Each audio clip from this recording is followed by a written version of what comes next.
siyabonga abantu beDlakadla Media sicela ukuthi subscribe and follow and comment. Okay, and ningakhohlwa ukusubscribe manibukela ivideo niphinde ni like niqhubeke njalo nisifollow. Angilithathe leli thuba ngibingelele ababukeli nabathandi beDlakadla Media namhlanje mfakazi. Siyabonga ke kubabukeli beDlakadla Media. Siyabacelela ukuthi ke iDlakadla Media ayiqhubeke ithuthuke.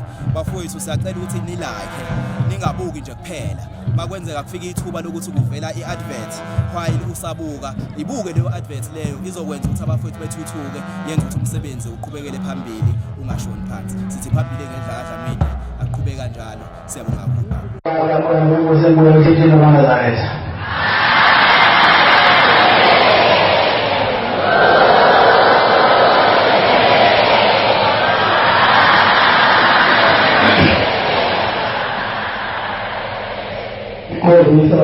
Si faceva un po' di sungo, si stava che così.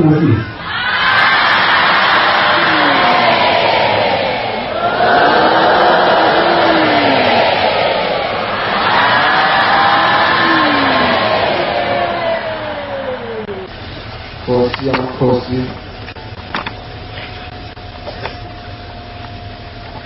Quello o dentro.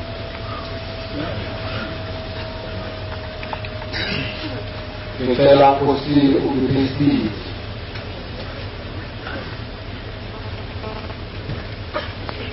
nginovalo kakhulu ngingumntwana omncane kakhulu uma kule ndawo sindayo phambili kwabantu abadala amakhosi akithi yakhona ngey'khulu zonke esikhona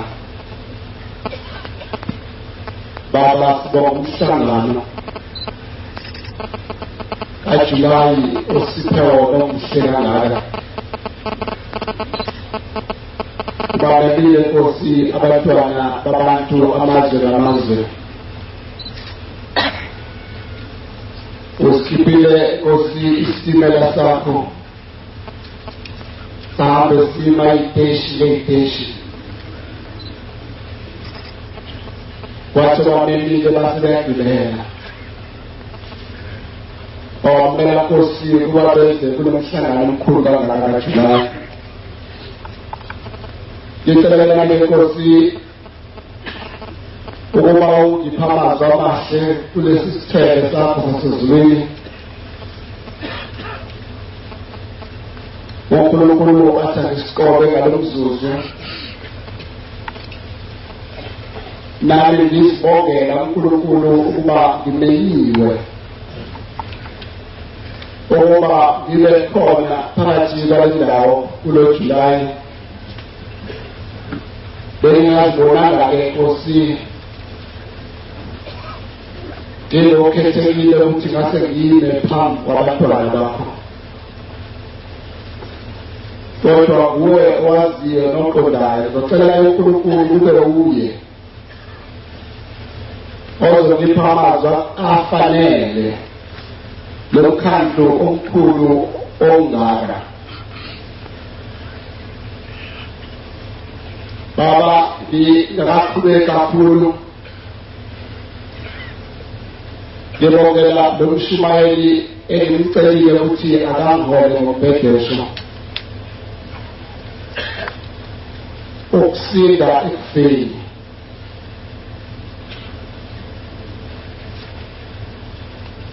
ekhaya likayise ubuzobiyele kakhulu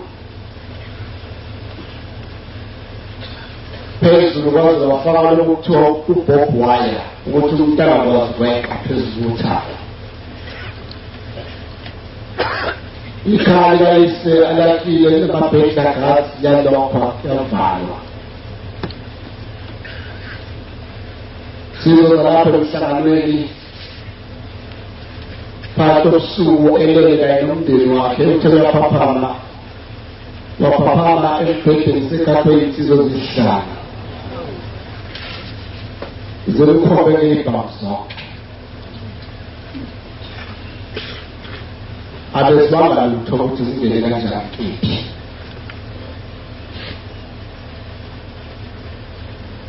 Base bekhomba isibhamu bathi akakhiphe imali, bathi imali akanayo. Base befuna ngeke yakhoshele ukuthi bafuna yona. Akakhiphe yona.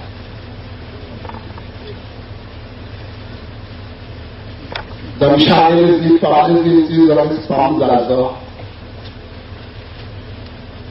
Zamlimaza igazi agcwalisa. Unkosikazi wakhe bembophile. Nengane bey'bophile.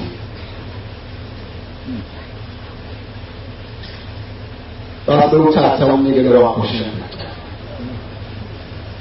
Bathatha bonke abakufunayo isibhamu.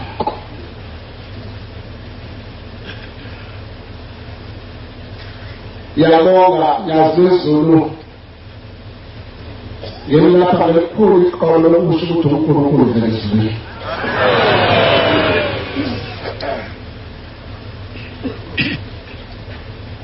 Ngebese kumele abadodwa esebenza kanye nabo ngakithi kanye nabantwana senze umthandazo ngesabatha oyespecially sashaya ucingo eshayela umnyazi wezulu ukuthi namonakalo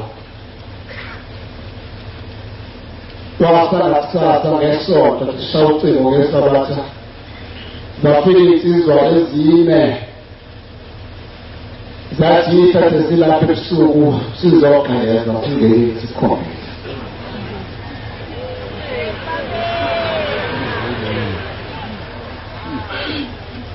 Lonkulunkulu bangcwele uyeza futhi uyashesha ukuphendula.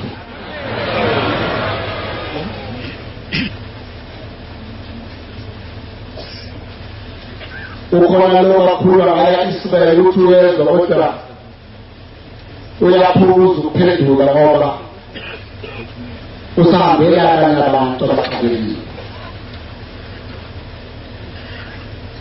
Ngiyethande-ke ukululeka kakhulu abantu abangayifakile ingubo emhlophe namaKristu ukuthi sikholelwa leli bandla lamaNazaretha umthathu emunye laTrinity. Egameni likaYise lendodana likaMoya ongcwele. Elibandla sikholelwa khona. Egameni likaYise omdala wezulu nomhlaba into zonke. Owadala ikhanya kumnyama. Wadala umuntu ngelimini wathi uma esembubile lo umfanekiso wethu basemazulwini. Esembubile wayesakhaya impumulo. Wayesephefumulela kulolu bumba. Wayesethi lo uyamdumisa angikhonze imihla yakhe yonke ukuphila. Yikho silapha sidumisa sikhonza ngoba simfanekiso omdala wezulu nomhlaba. Amen. Uma sefikile indodana yomuntu uKristu Jesu emhlabeni. uJesu wayephiwa amandla okusindisa umuntu bukhoma kuphela. Uma umuntu engekho phambi kaJesu wayengasindi lowo muntu. Wafanele ukuthi uJesu uma ezokusindisa afike kuwe azakubambe ngezandla kuqala. Ngizama ukwenza umehluko phakathi kaNkulunkulu esimlandelayo nenkolo ekhona eSouth Africa eningi egcwele. uJesu wayephiwa amandla okusindisa umuntu bukhoma kuphela. Uma uLazarus sehambile emhlabeni,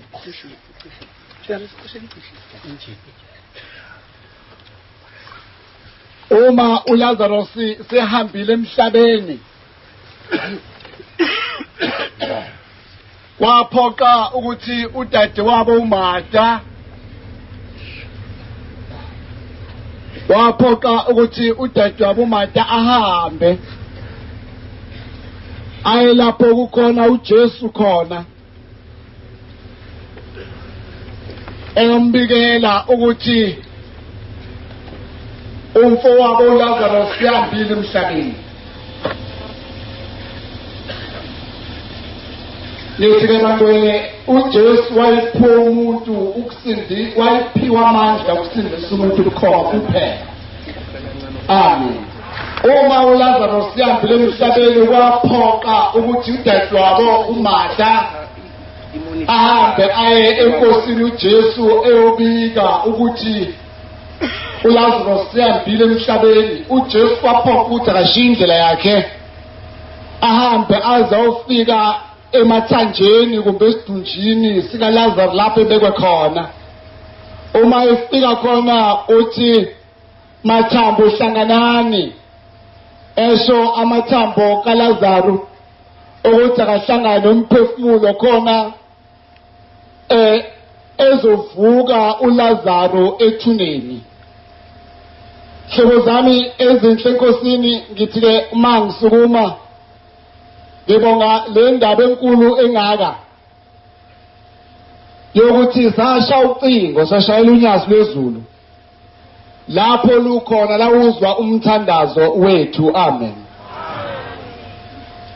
Uma ngabe izikhonzi ezinhle zenkosi uJesu semsindisile uLazarus, ngelinye ilanga abafundi benkosi uKristu Jesu behamba naye, uyabika uPetro kuye, Nkosi, umkhwekazi wami uyagula kakhulu, ubanjwe umkhuhlane. Ake ngicela ukuyifunda le ncwadi kaMateyu 8 verse 13. Ake ungifundele yona, noma ufunde ku14 khona kuzoshesha. Mateyu 8:14. Ngizama ukufakazela le ndaba emfushane bese ngiyaqhubeka. uJesu wangena endlini. uJesu wangena endlini. kaPetro. uJesu ngiqale ngathi ke wabikwa umfundi kaJesu ukuthi umkhwazi wakhe uyagula kakhulu. uJesu wayeseshiya indlela yakhe, wayesehamba eya kaPetro kamfundi.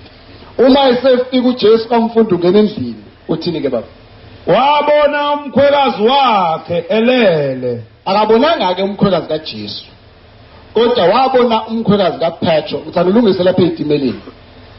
Bathi ke uJesu wayeganiwe enomkhwekazi wakhe. No, asingayi-interpret kanjalo. Waye kumkhwekazi kaPetro ongumfundi, wayesembona umkhwekazi kaPetro enjani baba? Elele enomkhuhlane. Wayelele enomkhuhlane. Waphatha isandla sakhe. Wase kumphoqa uJesu ukuthi akaphathe isandla somkhwekazi kaPetro ukuze khona ezophila. Umkhuhlane wamyeka. Yabonga babini. Umkhuhlane wawusuyaphela ngoba wayenikwa amandla okusindisa umuntu ubukhoma kuphela. Amen. Yadlula indaba egameni likayise elendodana elikaMoya Ingcwele. Uzongifundela incwadi kaJerome 18 verse 18. Sisesigabeni sesithathu kwiTrinity kaNkulunkulu, esigabeni sikaMoya Ingcwele. Okhona yonke indawo lo shembe esikhuluma ngayo, ukhona wonke umhlaba, ukhona ngaphansi komhlaba, ukhona ngaphezulu komkhathi womhlaba, uphezulu emkhathini yezulu, ushembe siphambi kwakhe ayibonga inkosi. Fundele baba. Ngiyabavezela. Ithi le ncwadi ngiyakubavezela Umprofeti kubafowabo. Ngiyakuvezela umprofeti phakathi kwabafowenu Abe njengawe. Ngiyakubeka amazwi ami. Mina Jehova ngiyawubeka amazwi ami kulo mprofeti. Enze njani baba?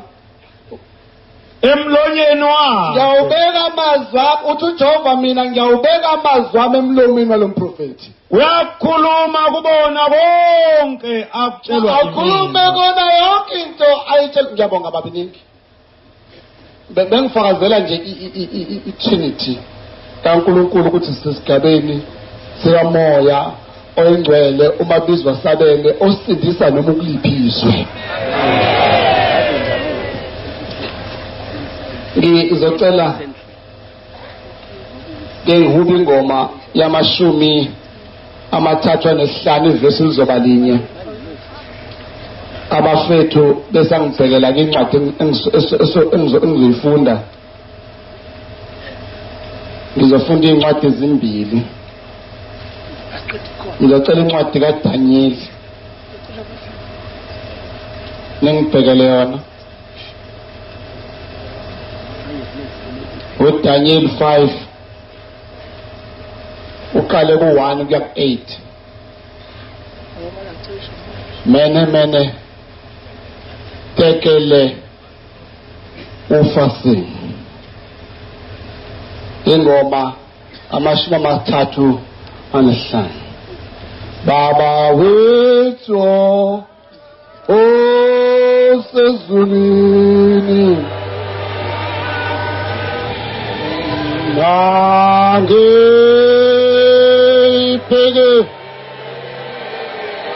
ngiphe ungithande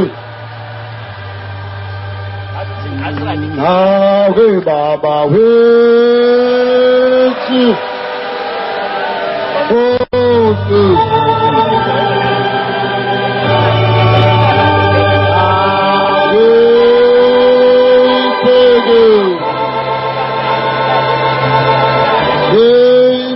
ngithande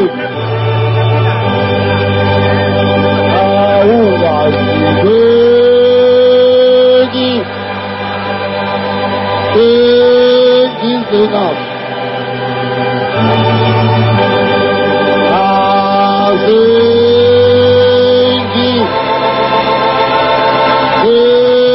Chapisile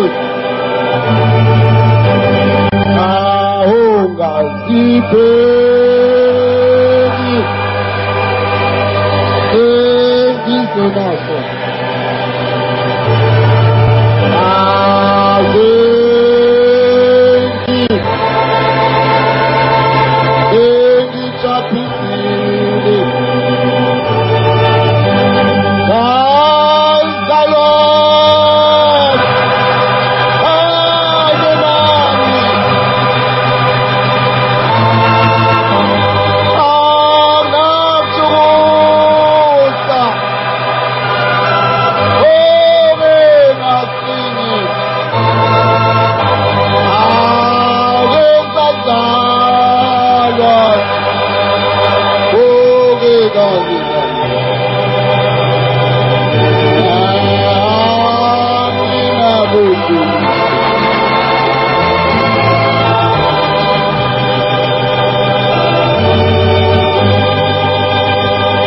Inyanga iphelile manje. Soke safika mhla ka1 ngazuphethini esandleni sakho. Ifundele baba masuyitholile. Incwadi kaDaniel wokuqala uDaniel 5 uqale verse 1 to 8. uBelshazari inkosi wenzela abakhulu bakhe abayizinkulungwana idili elikhulu, waphuza iwayini phambi kwabayizinkulungwane. uBelshazari esalizwa iwayini wayaleza ukuletha izitsha zegolide nesiliva. uNebukadnezari uyise azikhipha ethempelini elibelise eJerusalema ukuze inkosi nabakhulu bayo namakhosikazi ayo nabanawo ondlunkulu wayo baphuze ngazo. Lapho baletha izitsha zegolide ezakhishwa ethempelini eliyindlu kaThixo eyabe iseJerusalema. Kwathi inkosi nabakhulu bayo namakhosikazi ayo nabo abanawo ondlunkulu wayo baphuza ngazo, baphuza iwayini, bababaza izithixo zegolide nezesiliva nezethusi nezensimbi nezomuthi nezelitshe. Ngaleso sikhathi wavela iminwe yesandla somuntu yaloba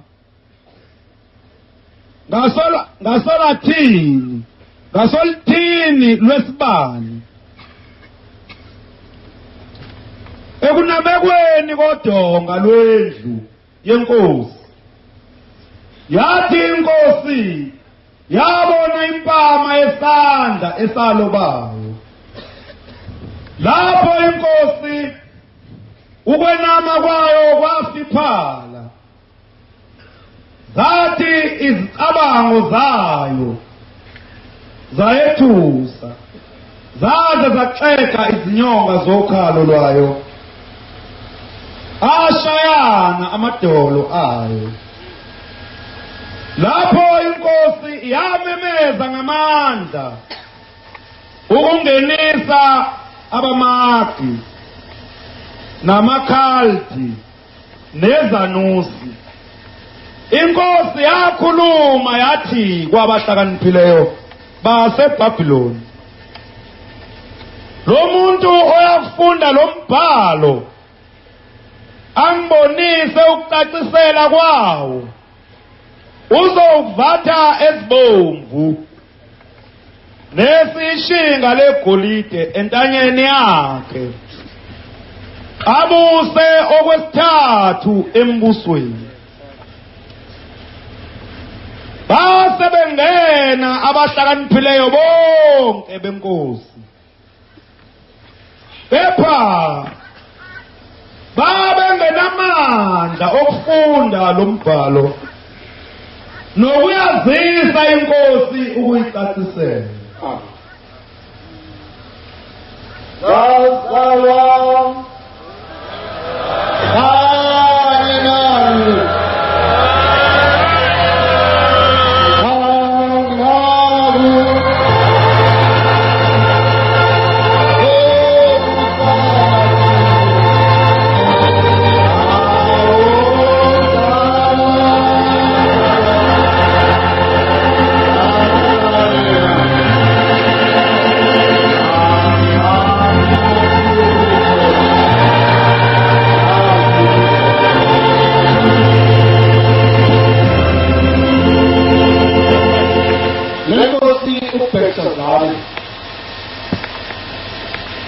Inkosi yayihlonishwa kakhulu umhlaba wonke. Inkosi yayinedumela, yaziwa kakhulu. Kodwa ngelanga yafikelwa omubi, wayivakashela, sehambe kahle, yenza kahle konke. Naphambi kaNkulunkulu kodwa yayisivakashela omubi. Uma seyivakashela omubi, ngelinye yayisezidile esikhulu, yabiza abantu bonke bezelayo, base behlala bethamela inkosi. Uma bethamela inkosi edilini, yayisikhipha umyalelo ukuthi akiyo lapha ethempelini kokhishwa izitsha zesizwe. Zase ikhishwa lezi zitsha zalethwa lapha ethempelini lapho inkosi ihleli khona. Yahluleka ukuhlonipha umuzi oyingcwele. Le nkosi yahluleka ukuhlonipha ithempeli. ngelilanga emzini wasekuphakameni okudala umsunguli webandla umqali wendlela umprofeti ngithi umprofeti oba nasesihlabeni sethu uma uqala upage ngithi lokuqala noma lesibili kule foto ikhona lomsunguli asekubhala ngezandla kathi umprofeti incwadi engiyifundile ithi ngivezele umprofeti phakathi kwabafowenu abe njengawe uyangithusa nje mase simiswe esontweni sesikhishwa leli bandla sikhishela ukuthi umsunguli webandla umprofeti yasabisa uma sethempeleni esesethempeleni inkosi sekhisha izitsha ezingcwele base iqaqo lezitsha base wayesehlala kanye amakhosikazi akhe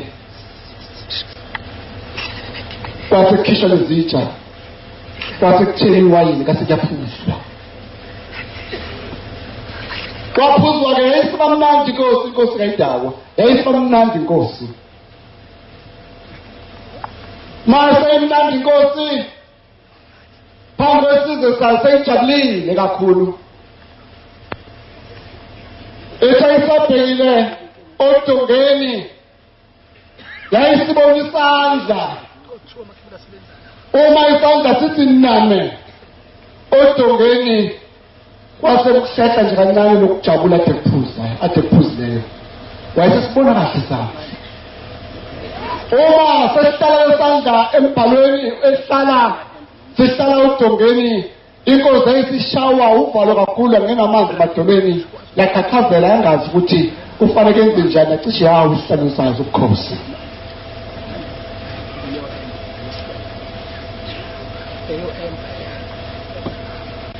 lapha kulesi sandla ngangasiqonda ukuthi sichaza ukuthini esikabani lesi sandla esimshaya kangaka kodwa lesi sandla sasinombhalo obhaliwe kuso verse 13 and 14 awufunda ikubhala uthini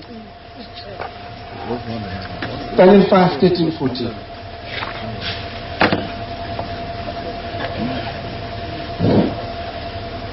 lapho uDaniel noma funda 25 kona soshesha ngoba isikhathi sifishane kuthi lo umbhalo owalotshwayo obhaliwe lo mbhalo ubhalwe kulesi sandla uthini lo mbhalo mini tike ufasi uthi mini tike ufasi base bedideka inkosi esidideka ukuthi ngabe kuthiwani kulo mbhalo ngiyabonga baba mbambele nje ngomuntu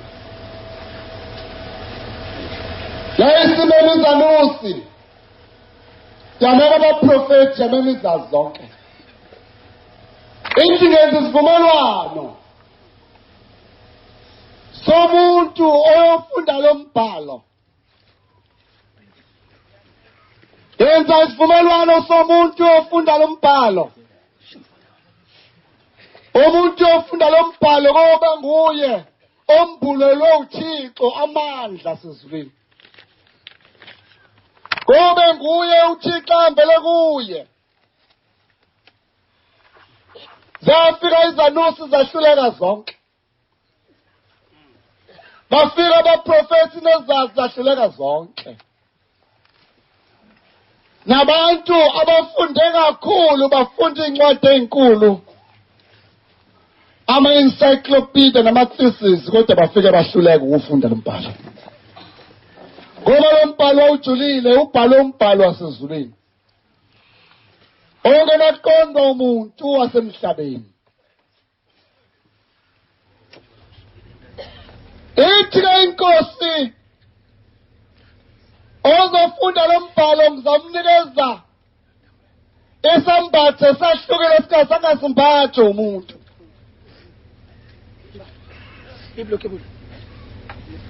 wakuhlobhana ngogesi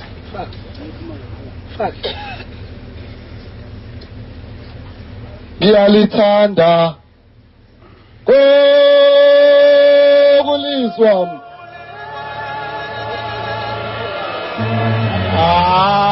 lelizwe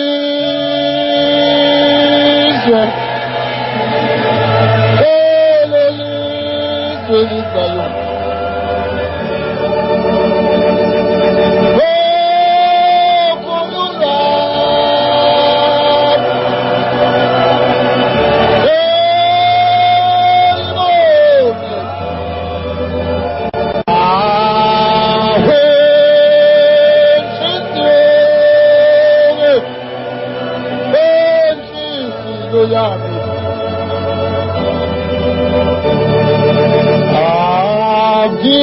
Alithanda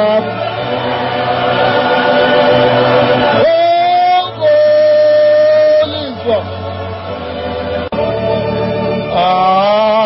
Lelizwe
uBeshazari ithi inkosi ubukhosi bungihlulile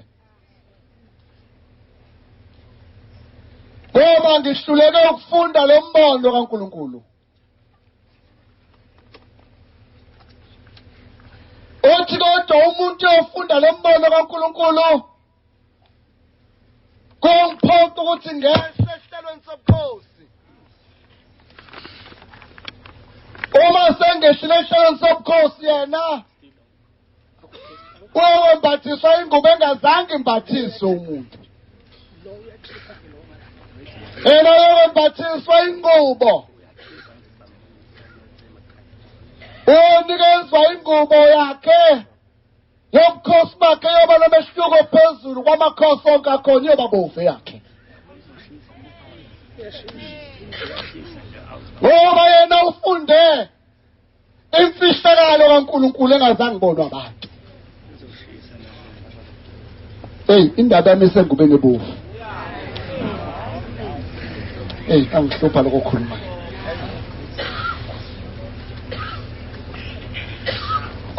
Ifunda lo mbhalo odidisa nusizami wadida abaprofeti wadida abantu basemhlabeni.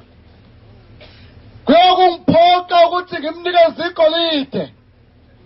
Kungiphoqa ukuthi ngimnikeze umjivo obabovu. Ongazange ufake umuntu.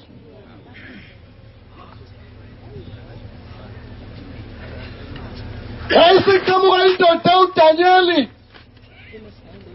ezwe ngaye ithunjiwe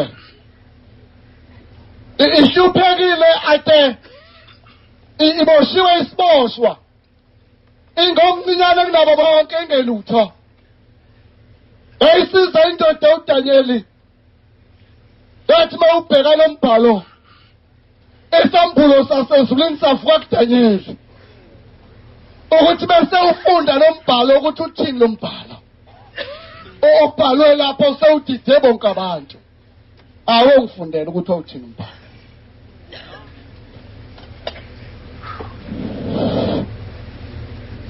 Lokhu kungukucacisela kwento mine uThixo ubhalile ubalile umbuso wakho uqedile uthi lo mbhalo wasezulwini obhalwe lapho odongeni uyatolikwa uDaniel utolikela inkosi uthi indaba ezitha umbhalo oqala uthi mine uthi ubukhosi bakho buphelile. Tikel ulinganisile wena esilinganisweni. Uthi Tiker uthi umbuso wakho Nkosi ufaka esikalweni osulinganiswa Ufunyenwe ulula. osufumanisa umbuso wakho uphelile ulula kakhulu. Kubeka lapha. Phaezi umbuso wakho uhlukene. Phakathi umbuso wakho uhlukene. Unikiwe kwabamadayi. Unikiwe kwabakaMadayi NabamaPhares. nabamaPhares. Ngiyabonga babuthi. Ezweni lakithi ngapha emampondweni ngenye imini wafika umprofethi indaba enkulu esihlangene ngayo ubhombele isitimela samampondo mahambe eshumayela ivangeli ufike ebukhosini bangapha kithi eMthalume ufike enkosini inkosi ephethe ngaleso sikhathi kwakuFini uma ufika enkosini uFini ezwe lenkosi eliphethwe inkosi uFini kwase kusuka imishini zawumangala enkosini sesibona umuntu ehamba eshumayela ivangeli esikamazi ukuthi oqhamukaphi ngoba indawo esikuyo le ndawo emishini yamaKristu kodwa lo muntu akalishumayela ivangeli lobuKristu ukhuluma indaba ukuthi uthunyiwa simathi uyobani. Inkosi uFini esimbiza ubaba omkhulu ubhombele esitimela semampondo wayeseya kuyo uma esefikile ithi inkosi ngabe ubani okunikeze imvume yokushumayela kuleli zwe na. Uthi ubhombela ngethunyiwe uNkulunkulu mina kumprofeti othunyiwe uNkulunkulu ezweni sikaphunga noMageba. Lenkosi isidinwa ilamazwi ithi lenkosi awunalo ilungelo lokushumayela kuleli zwe ngoba lonke lelizwe lami lelizwe lami. Inkolo yobuKristu yamkelekile kumuntu ofanele ashumayele ngoKristu hayi enye into. Ngakho ngizocela lo ngisize uphuma ulishiye lelizwe asala amaKristu eshumayela.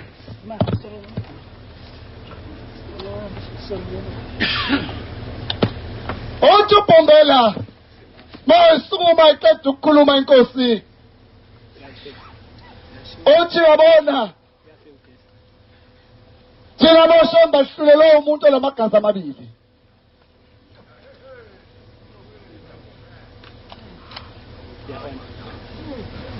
Ethi yabona thina boshamba sihlulele umuntu onamagazi amabili.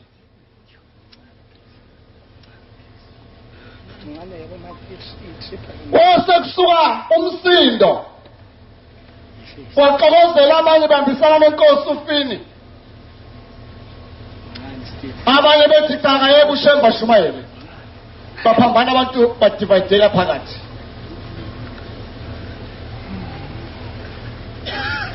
Inkosi uFini yayinenduna yayo enkulu wayesencenga abantu ukuthi abantu abahlisa umoya. Le nduna incenga abantu ukuthi abahlisa umoya. Yayisimbona ubhombela ukuthi umoya usophezulu yayisithi umuntu kaNkulunkulu mina wami umbono kulolu daba njengoba sibe phambene kabili uthi wami umbono umuntu kaNkulunkulu ufanele ushumayele nawe uqhubeke ushumayele lakhe ivangeli. Yayisimbheka inkosi yayisimbheka inkosi ibheka le nduna yenkosi uFini igama layo kwakungunkukhu Luthuli. Yayisimbheka yathi uthini, wayesethi cha umuntu kaNkulunkulu ngingeve ngiphambana nenkosi yesizwe, kodwa engelutho nje ngibona ukuthi ufanele umuntu othinywa uNkulunkulu simdedela shumayele ngayivangeli. Wayesembheka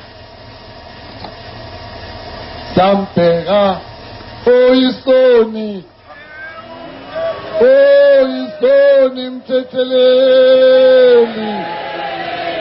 mthetheleli wezono. Awo sambheka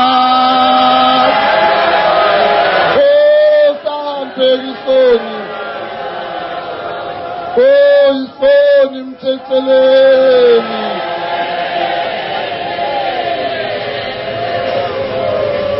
naJesu kwabanjalo wathi ma seyibethelwe inkosi yamakhosi uKristu Jesu, wasuka abantu basemhlabeni abayicabanga ukuthi bangcono kunabanye, bathi ngoba ukhohlakela asimbethele kanye nezinye ikhohlakala. Base bebona abantu abangcole kakhulu kunabo, kwangathi bona bangcono, bona banasono.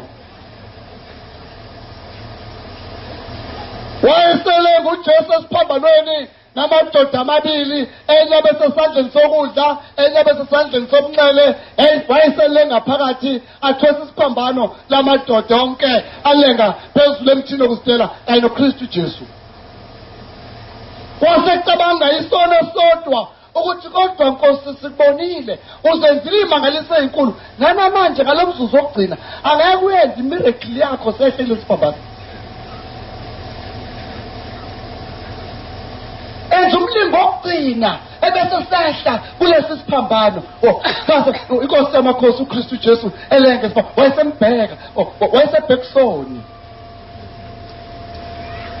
wayesebheka kuso wathi hayi ungakhathazeki kulo mzuzu wokugcina, ungabusakhathazeka ngoba indaba enkulu ngizobe nginawe eparadise labangcwele. Amen. Eyathi indaba enkulu baseparadise. Uma umsunguli webandla umprofeti ebheka uThuli uthi angizwa ukuthi cha kungcono nawe umuntu wenkosi ushumayele usiyambheka uthi uThuli yini ungathanda ngikwenzele yona. Yobu khona yini nawe ungathanda uSheba kwenzele? Hayi engathi siyakhona waphethelweni umhlangano. Kawuvaliwe kodwa kathi siyangakhona. Kodwa yini usuyiphethe? Yini usuyifumbathile ngoba zimbili into ezotholakala ekhaya. Njengoba silapha sizinkulungwane amamiliyoni silapha sizothatha into ezimbili kuphela. Kungabe uzophuma lapha nesiqalekiso noma uzophuma nesibusiso? Ikuphi usukuphethe?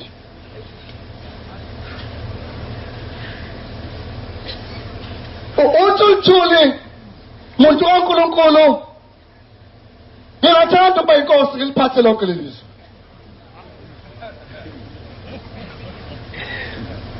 Usho phambi kwenkosi ufina ngazi amahloni ayisepheleliphi noma naye wayeseyithumba mnandini.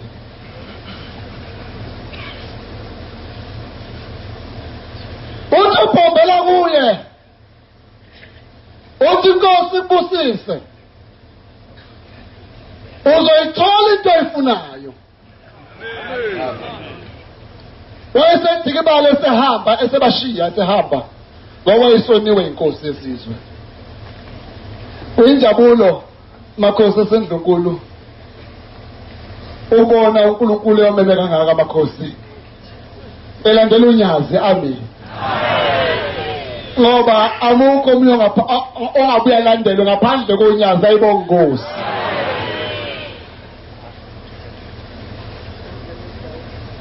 Yayisihamba ngiyagijima wayesehamba ubhombela beshumayela amazwe. Lalimbe ekutheni lithize kwase kufika uyithunywa siqhamuka emzinto incwadi vela ePitoli. Uma seyifika incwadi evela ePitoli ithunyelwe kufini. Uyabizwa ufini ubizwa enkantolo emzinto. uma ifika enkantolo emzinto amabhuno asemlindile athi amabhuno kusukela namhlanje inkosi sokwazisa ukuthi ubukhosi bakho sephelile induna yakho uNkulunkulu uthulele somphakamisa ukuthi kusukela namhlanje uyena sezoba inkosi ezweni sasemthwalume emathulini ayibongozi.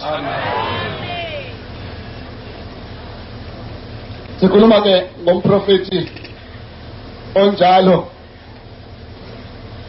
umbhalo mene tekele ufasini ngoba asangayiqonda imfihlakalo yasezulwini kodwa uqonda imfihlakalo yasezulwini wayeseba nesambulu esisha uyokwembathisa ingubo ebomvu abe phakathi kwalo mdibo obangcwele abone lo mdibo obangcwele ngoba ubone indaba enkulu wafunda unyasi ange sekule nkonzo ihlobo zami ngizocela incwadi yokugcina ufunde le incwadi kaJona oqala siqale endimeni sikhonze ezinhle zenkosi indaba esiphethe lesikuyo ethi yini esigoduka nayo siyana emakhaya uzogoduka uphetheni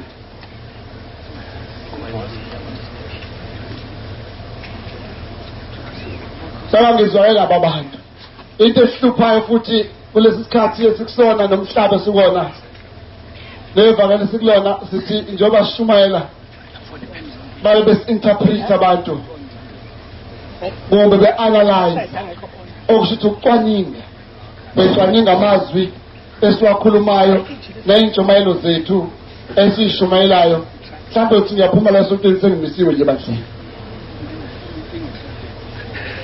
kanti kangazi esikoleni ukuthi uma umuntu ezoba umcwaningo oyimele kumbe umhlaziyi ozimele awumani uvuke ekuseni nje umhlaziyi kodwa ukuhlaziya lokhu kuyafundelwa kune degree nje yakhona ehlalela iminyaka ewu4 ufundela nje ukuba umcwaningi impela yahluphala esontweni lento abantu abazange baye esikoleni abacwaningayo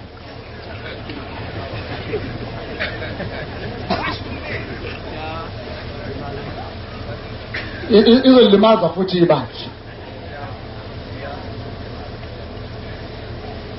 abahlaziyi abayimele soba nenkinga yabo ukuhlaziya bafowethu kuyafundelwa kune-degree yakhona it 4 years maye muzohlaziya mina nentshumayelo kaShembu ihlaziye uzoba nenkinga kuleli bandla ekuphakameni okudala ngenye imini inkosi yanikeza indoda ethile ngengisho isibongo sayo ngoba khona ingane zawo lapha ethempelini wathi akashumayela wayeseshumayela lo muntu washumayela lo muntu kwafika inyembezi abantu abakhona ethempelini bayizintshumayelo igijima egazini kubo baphuma abantu bababaza bathi hey mfokasitani banyoshumayela kwakuyinkonzo yasekuseni uma ngena inkonzo yasemini uma inkosi ngentali futhi inkonzo ithi inkosi nizwile intshumayelo ebade ikhona ekuseni kathiwa amen njengoba hlale besho abangcwele ithi inkosi yonke le ntshumayelo ebade ishelwe ekuseni akuyona sezulwini nasesihogweni wena mhlaziyi lapha ade ngisahlaziya manje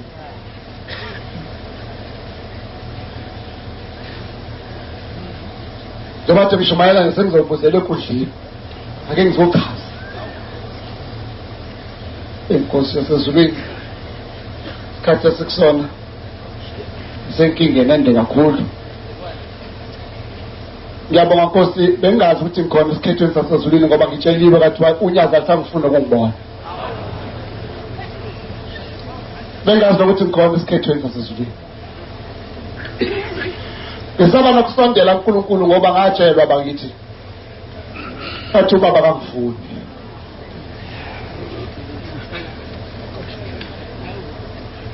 Ushabahlaziye. Bengazi Nkosi ukuthi ngikhona esikhethweni.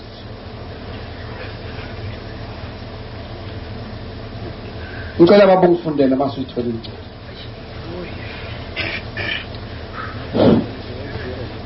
Nasesimukele nasesidlweni baba ngicishe kangayo.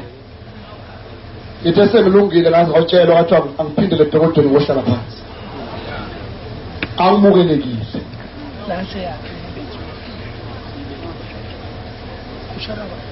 Hey, kwanza wanzima kuleli bandla. Wanzima ukukholwa bafowethu.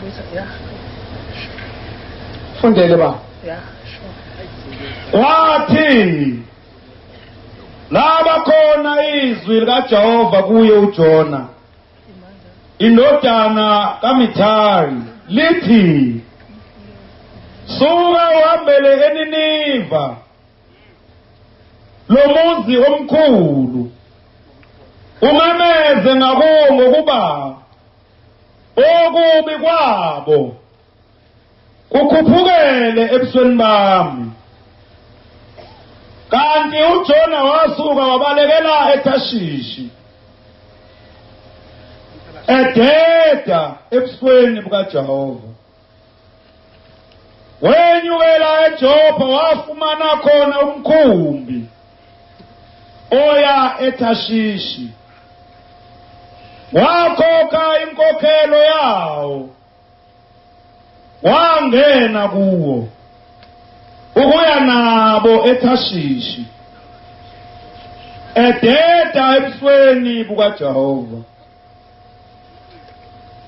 Kwathi uJehova wathuma umoya omkhulu kulo ulwandle, futhi kwaba khona isiphepho esikhulu olwandle. Wathi umkhumbi waphoqa ukufohlozwa. Lapho abantu bolwandle besaba, bakhalela ilo muntu kuye uThixo wakhe. Baphonsela olwandle impahla yabo ebiphakathi komkhumbi, ukwenza kube lula kubona. Amen baba, ngiyabonga. Ngixinga isikhathi. Uma uJona ethunywa indodana kaMithali ethunywa, uyathunywa uJona ukuba akahamba eNiniva,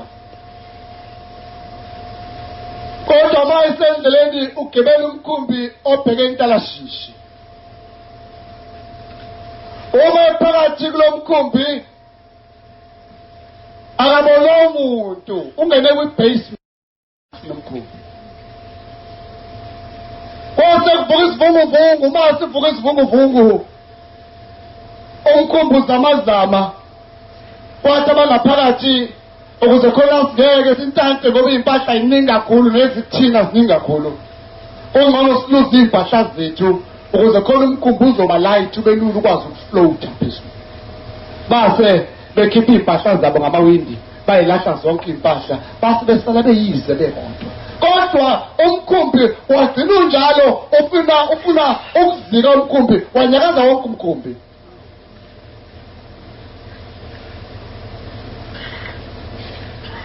Wasecingwa ukuthi yini edala ukuba khona inkinga kulo mkhumbi. Base bengena wonke amagumbi omkhumbi, bathi uma befika phansi base befica indoda uJona.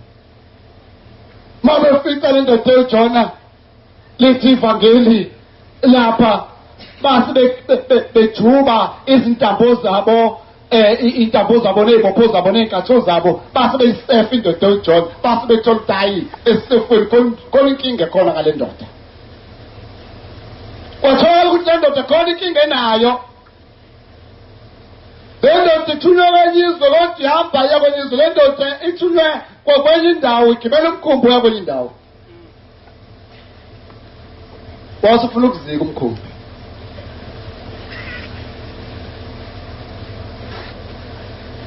Manazaretha ingcwele sengizohlala phansi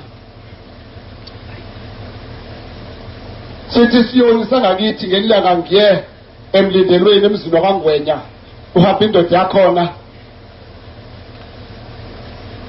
sesenzile inkonzo saqeda masigoduka sithi hey liyakhula ibandla lakini ngithi impela sikhula ngamalengiso sibhabhathisa zonke insuku hey kodwa ibandla lakini likhula nokhula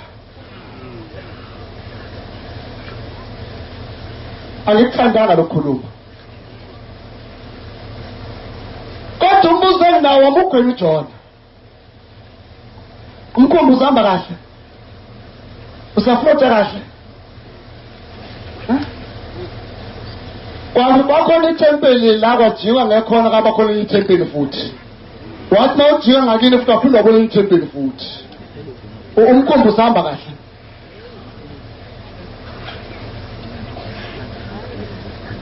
engathi khona amalaza angeni kweli ithempeli futhi khona lapha kwethu khona abahlangana nabo singabingelelani usihamba kahle umkhumbi usaflota kahle amukho uJona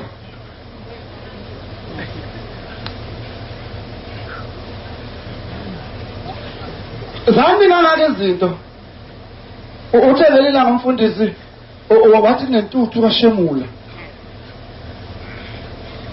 namhlanje ngathi indaba inoJona nomkhumbi kaJona awuziki lomkhumbi ngeke uzike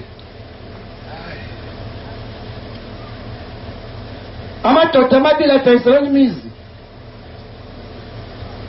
uma sedayiselana imizi kwakumuzi wobisa kakhulu Samngani wami nginomuzi engidayisayo othi lo munye cha kulungile bofike kuzoba wafika ubuka lo muzi wathi uyawuthanda muhle kakhulu uyimalini wayesesha imali washo amamiliyoni wathi cha nayo imali efuna ngizokukhokhela base bengena phakathi othi lo ngiyamuva ngihamba ngoba ngithole indawo impahla lena uzohamba nayo wathi cha mngani wami impahla ngikupha yona ikinkingi lo muzi ngikudayisela nempahla yonke ila suit yakho bangena emakamereni uma befika kunama-built-in yonke into ama-wardrobe akhelwe odongeni ama-wardrobe uzwaqathi wathi hayi ama-wardrobe awakho ngikupha wona ngodayisa kanye nomuzi uhamba waya ekhishini uma efika ekhishini amakhabethe akhelwe odongeni faka amajazi phansi amakhabethe hamba nawo wathi cha konke lokhu okwakho ngikudayisa kanye nomuzi Basebehamba belunch uma befika elunch enhle nonke into wathi yonke le furniture mngana wathi nginikeza yona na ngidayisa kanye nomuzi kodwa yinye into engakudayiseli yona wona wonke lo muzi okohlala kweyami kuze kube ngunaphakade wayesekhomba wathi mngani wami wathi asibone sipikile uyasibona sipikile wathi yebo ngiyasibona wathi sokuphela ngokudayisa sona Zimelo sami nawe sohlale silapha lesisipikile futhi kohlale kungesami wahleka umngani wakhe odawu into lengaka osungenzele zona nosungiphe zona songakhona isipikile ubala ikolutho lo sipikile sodwa ayikhinkinga mngani wami ayikhinkinga Osali isipikile uhamba thembuza uthengele ilanga ngenye imini wesehlaba lo owahamba emzini wakhe wenza idile elikhulu wathi angaqeda wenza idile elikhulu wayesekhipha isibindi wathi lesi sibindi ngeke sidle ngizohamba naso. Wayeseyalapha kulowa muzi awudayisa wamngani wakhe. Wayesefika wathi cha mntwana wami ngizonibona kuhle. Kodwa ngizesifikile sami. Wathi lona yikho inkinga sisekhona ngisesigcine njengoba sasinjalo. Wathi mayifika esiphilini sakhe wayesekhipha isibindi sakhe. Wayesesithi dlu wasixhoma khona. Kwilanji yakhe waseshiya isibindi. Wathi bangishiya lesibindi mngani wami ungasithinti ungasiphazamisi ngoba sesifikile sami sesivumelwano.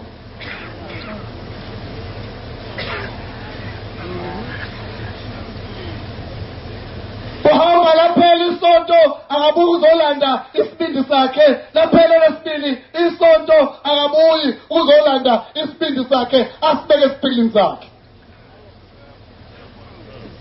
Into ezokwenzeka zakali iphunga yagijima nezonke zakali ilwane zaqathaka wafona hayi wemngani wami manjena isibindi sakho kanti usilanda nini wathi cha khuleka ngaso sesiphilini sami.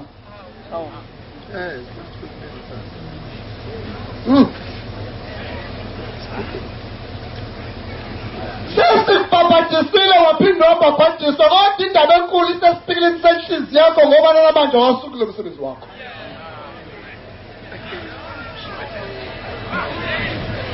Seshumayela sasa kanti mthambo sajuluka kodwa inkinga yakhe lesipikili sakho ongafuna ukufana naso.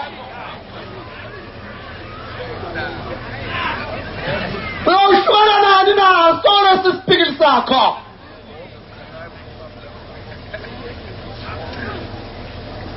Kanti koze kuthiweni kuwe? Kanti uzoma kuthiwani? Nkosi yamakhosi Baba lapho ngone khona Nkosi Baba ngicela utethelele ezulwini. Inkosi ibusa amazwi ngazulu. Siyabonga amazwi amanje sophiwe umfundisi wenkosi, inkosi izimbusise.